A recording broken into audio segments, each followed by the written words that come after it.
अब गुरु के पास जाइए तो हमेशा दुख ही दुख नहीं बताना चाहिए, पहले सुख बताना चाहिए। कौन शिक्षा दे रहा है? बोले मानस में दशरथ जी का चरित्र शिक्षा दे रहा है। पहले तो गुरुदेव के चरणों में प्रणाम किया और कहा गुरुदेव आपका आशीर्वाद है, सब कुछ कुशल मंगल है, सब कुछ संपन्नता है जीवन में। लेकिन सब कुछ बताने के बाद, अच्छा बताने के बाद क्या बोले? बोले एक ही चीज की कमी है, एक ही चीज का अभाव है कि अब बाल सफेद होने लगे हैं, वृद्धावस्था आ चुकी है, लेकिन संतान ना भई महाराज।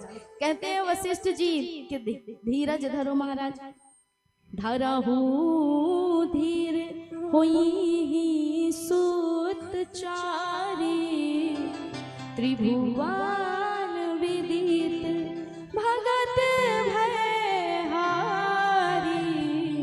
धरहु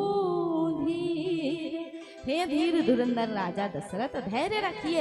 आपके घर एक नहीं 4 संतानों का जन्म होगा, लेकिन एक काम करना पड़ेगा, उसके लिए आप पुत्र कामेष्ठी यज्ञ कराइए। कहते हैं अपने ही दामाद जी को बुला करके, श्रृंगी ऋषि को बुला करके, अर्थात इनकी एक कन्या भी थी शांता नाम की, तो कहते हैं इन्हीं का विवाह हुआ था ऋषि श्रृंगी से। श्रृंगी ऋषि को बुला करके ही यज्ञ कराया गया। और जब यज्ञ हुआ तो अग्निदेव स्वयं खीर का चरु लेकर के प्रकट हुए और कहा कि गुरु वशिष्ठ जी से कहा कि जाइए महाराज को दे दीजिए और कहिए अपनी तीनों रानियों में समान बांट दे, इनके घर 4 पुत्र होंगे। अब देखिए प्रसाद दिया किसने? वशिष्ठ जी ने दशरथ जी को, अपनी तीनों रानियों में समान बांट देना, तुम्हारे घर में 4 संतान होंगी।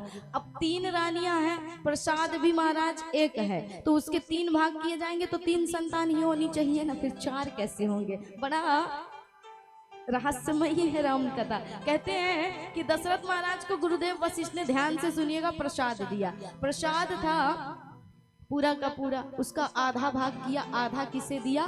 कौशल्या को। आधा जो भाग बचा उसके 2 भाग किए, एक भाग किसको दे दिया? कैकेयी को।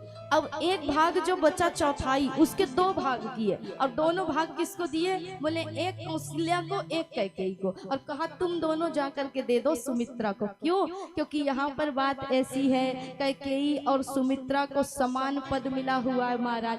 सुमित्रा बहुत ही सरल और बहुत ही शांत नारी है। सुमित्रा ने जीवन में कभी दशरथ महाराज के सामने बोला हो, यह भी कहीं पर नहीं सुनने को मिलता महाराज। ऐसी शांत और सुशील नारी है। कहते हैं कि प्रसाद का यदि मैं बंटवारा करूं और पहले सुमित्रा को दे दूं तो कैकेयी रुष्ट हो जाएगी। कैकेयी थोड़ी तेज है, उग्र है, इसलिए कैकेयी को अगर ना दूं तो कैकेयी नाराज हो जाएगी। और ऐसे समय पर यदि कोई रूठे तो अच्छी बात नहीं है, प्रसंग शुभ हो और कोई अशुभता ला दे तो उसमें अच्छी बात नहीं है। इसलिए महाराज के सामने असमंजस की स्थिति है, कैकेयी को पहले दे दिया, लेकिन सुमित्रा के साथ तो महाराज गलत हुआ ना। अब वो नहीं बोलती है, इसका मतलब जो बच्चा ना बोले क्या उसे उसका हक नहीं मिलना चाहिए? मिलना चाहिए ना। प्रसाद दोनों हाथों से दिया नहीं जाता है, बाएं हाथ से आप दोगे तो पाप लगेगा। प्रसाद दोनों हाथों से दिया नहीं जाता, एक हाथ से महाराज एक को ही दिया जाता है। अब एक अगर कैकेयी को दूं तो सुमित्रा के साथ गलत हो गया ना। इसलिए हे देवियों, सुमित्रा के साथ मैं गलत नहीं करूंगा, अब ये सम्मान तुम दोनों करोगी। तो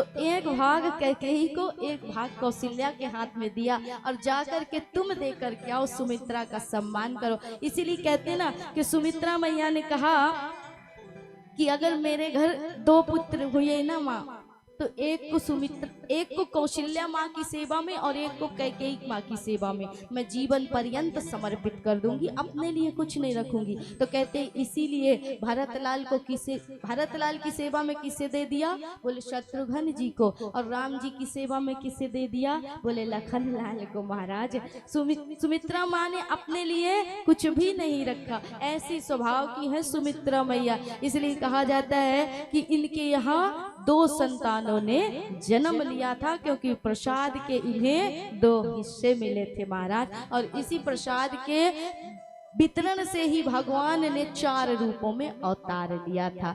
सुंदर तीनों रानियां गर्भवती हुई, भगवान शिव का गौरी माँ का पूजन करती है, बाहर नहीं निकलती, घर में ही रहती है, श्रीरंग में रह करके शिव जी की पूजा करती है। बालकों में दिव्य संस्कार आए उसके लिए रघुवंश की महारानियां नित्य प्रति सदाचार में जीवन बिताती हैं और कहते हैं इस तरह ही समय बीतता गया महाराज। और वो समय भी आया जब भगवान ने इस जगत से अधर्म को काटने के लिए, धर्म की स्थापना के लिए अवतार लिया। तो कौन सा दिन था, कौन सी तिथि थी वो?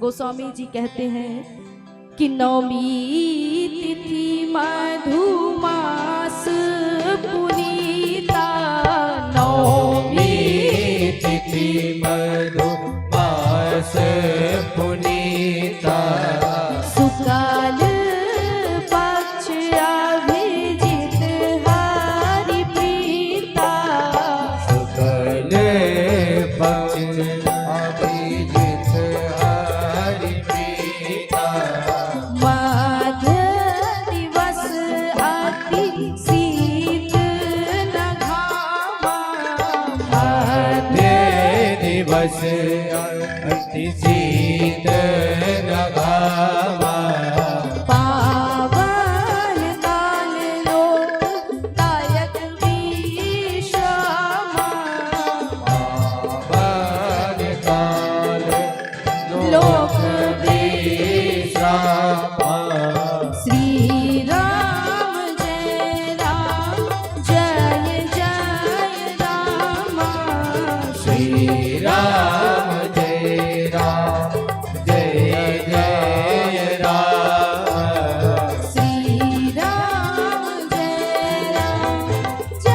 जय राम। तो सुंदर योग लग्नवार तिथि घड़ी पल अनुकूल बन गए, चर अचर आज सभी हर्षित हो गए। तब राम जन्म का दिन आया। भगवान ने कौन सा दिन चुना? बोले नवमी का दिन। नवमी का दिन ही क्यों चुना? कहते 9 अक्षर गणित के अंकों में, गणित की संख्या में सबसे बड़ा होता है। 9 से आप किसी भी अंक का यदि गुणा करेंगे और गुणा करने के बाद जो अंक आए उसको जोड़ेंगे तो 9 ही बनेगा। करवा दे? 9 का गुणा 2 से करो, 9 का 9, 9 दूने कितना हुआ? 18। 1 और 8, 1 और 8 मिलके कितना हो गए? 9 हो गए। 9 का गुणा 3 से 9 त्रिक 27, 2 और 7 कितना हो गए? 9 हो गए। फिर से 9 का गुणा 4 से 9 चौके 36, 3 और 6 9 हो गया। 9 का गुणा 5 से 9 पंचे कितना? 45, 4 और 5 9 हो गए। 9 का गुणा 6 से करोगे तो 9 छक्के 54, 5 और 4 9 हो गए। 9 का गुणा 7 से करोगे तो 9 सत्ते 63, 6 और 3 फिर 9 हो गए। 9 का गुणा 8 से करोगे तो 9 अट्ठे 72, 7 और 2 कितने हो गए? फिर 9 हो गए। 9 का गुणा 9 से करोगे तो 9 नाम 81, 8 और 1 क्या हो गए? फिर 9 हो गए महाराज। 9 का गुणा 10 से करोगे तो 90, 0 निकाल दो, क्या बचा? 9 बचा। इसलिए चाहे जितनी बार गुणा करोगे वो आएगा 9 ही महाराज। इसलिए कहा 9 अंक गणित की संख्या में सबसे बड़ा है। इसको जिसके साथ गुणा करो और महाराज विभाजित होने वाली संख्या को यदि आप एक साथ जोड़ दो तो 9 ही आएगा। इसलिए भगवान ने नवमी की तिथि को सुंदर, चैत्र महीना शुक्ल पक्ष की नवमी तिथि को भगवान ने 12 बजे दिन के ठीक सुंदर